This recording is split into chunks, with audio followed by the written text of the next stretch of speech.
मेरी मिट्टी की धरोहर है।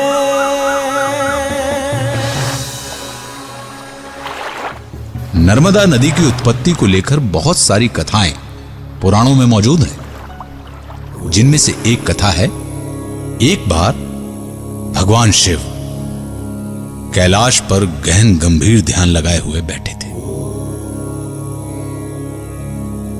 वे इतनी तल्लीनता से ध्यान में मग्न थे कि उनका पूरा बदन पसीने से भीग गया और पसीना उनके शरीर से पानी की तरह बहने लगा। कैलाश के एक सरोवर में भगवान शिव का पसीना जमा हुआ और सरोवर पूरा भर जाने के बाद वो एक धारा में बहने लगा। इस बहती धारा को नर्मदा या शंकरी कहा गया। शंकरी एक ऐसी नदी जिसकी उत्पत्ति स्वयं भगवान शंकर से हुई है।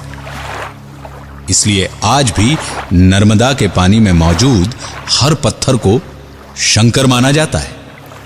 कहते हैं कि एक बार भगवान रामचंद्र जब नर्मदा नदी को पार करके जाने वाले थे, तब भगवान शिव ने नर्मदा में बहते पत्थरों को गोल कर दिया ताकि वे पत्थर मर्यादा पुरुषोत्तम श्री रामचंद्र के पैरों में ना चुभें।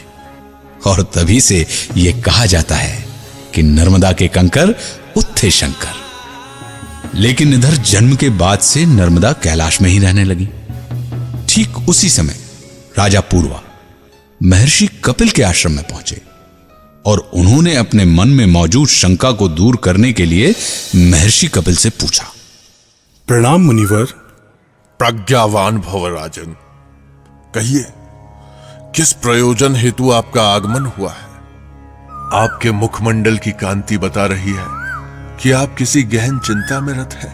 मुनिवर, आप तो अंतर्यामी हैं, किंतु फिर भी मेरे मन में कई दिनों से एक प्रश्न उमड़ रहा है। राजन, आपने संकोच अपना प्रश्न मेरे समक्ष रखिए।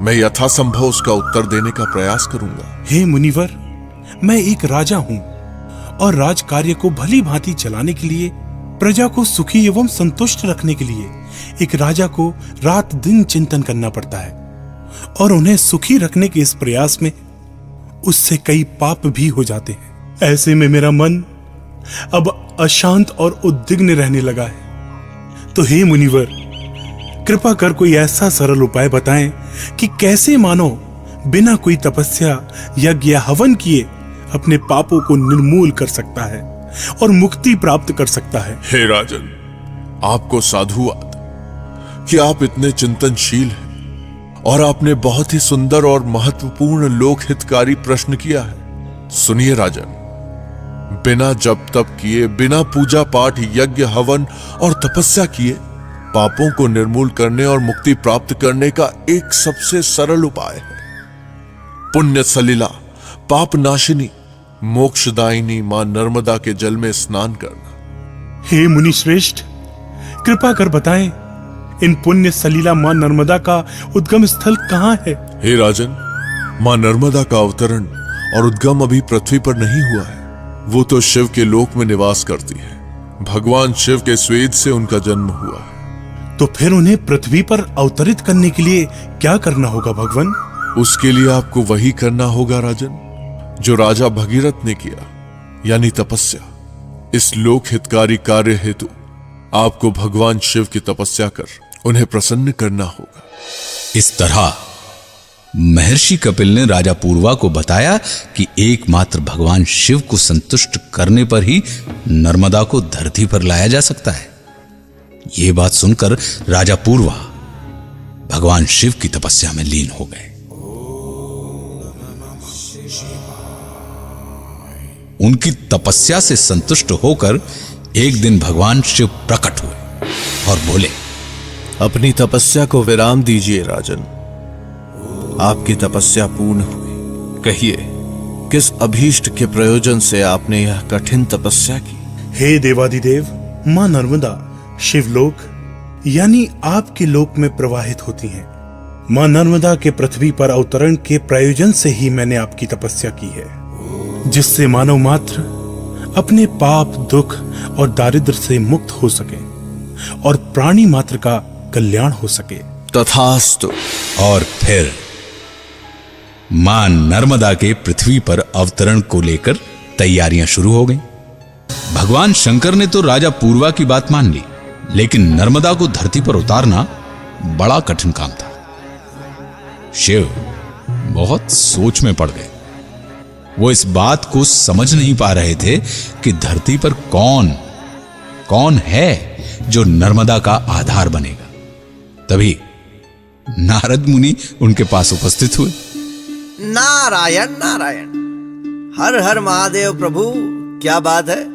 त्रिलोकी के नाथ आज बड़े चिंतित दिखाई पड़ रहे हैं। हाँ देवर्षि, चिंतित तो हम हैं। आपकी चिंता का कारण कुछ समझ पा रहा हूं। लगता है भोले भंडारी ने भोलेपन में आकर फिर किसी भक्त को कोई अव्यवहारिक वरदान दे दिया है। कदाचित किसी असुर राज को, जिससे आप चिंतित हैं कि वो तीनों लोकों में उत्पात मचाएगा और फिर आपको या भगवान विष्णु को उसके वध के लिए उद्धत होना पड़ेगा। क्यों प्रभु, यही है ना? आपकी पहली बात बिल्कुल सत्य है देवर्षि।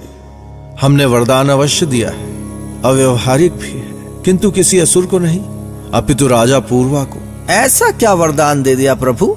यदि गोपनीय न हो तो कृपया मुझे बताएं, कदाचित मैं आपकी कोई सहायता कर पाऊं।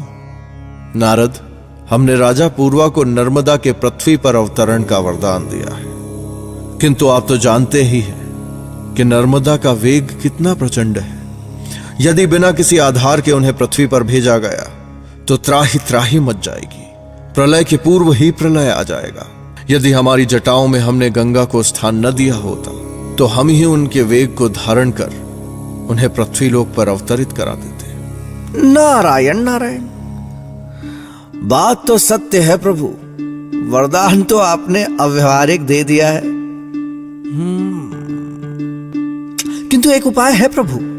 कहिए मुनिवर, कदाचित आपका ही उपाय कार्य कर जाए। प्रभु, आप पृथ्वी लोक पर स्थित सभी पर्वतराज को बुलाइए और उनसे मां नर्मदा का आधार बनने के संबंध में बात कीजिए। कदाचित यहां हमारा प्रयोजन सिद्ध हो जाए।